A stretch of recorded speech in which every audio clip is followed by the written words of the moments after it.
পরিমণির সাবেক স্বামী ফেরদৌস গ্রেপ্তার। ঢালিউড অভিনেত্রী পরিমণির সাবেক স্বামী ফেরদৌস কবির সৌরভকে গ্রেপ্তার করেছে গোয়েন্দা পুলিশ ডিবি। বৃহস্পতিবার 6 মার্চ রাজধানীর বসুন্ধরা রেসিডেন্সিয়াল এলাকা থেকে তাকে গ্রেপ্তার করা হয়। জানা গেছে, ফেরদৌস কবির সৌরভ যশোরের কেশবপুর পৌরসভার আওয়ামী লীগ নেতা মেয়র রফিকুল ইসলামের সহচর।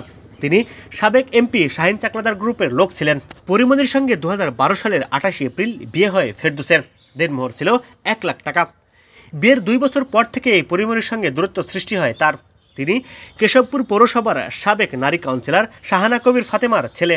এদিকে ফের ব্যক্তিগত জীবন নিয়ে আলোচনায় এসেছেন ঢালিউড অভিনেত্রী পরিমণি। সম্প্রতি এক ব্যক্তির বাহুডোরে মাথা রেখে তোলা ছবি পোস্ট করেছেন তিনি। নতুন সম্পর্ক নিয়ে ভক্তদের আগ্রহ তুঙ্গে থাকলেও এখনও আনুষ্ঠানিক কোনো মন্তব্য করেননি এ নায়িকা। জাহিদ মাহমুদ, বিনোদন ডেস্ক।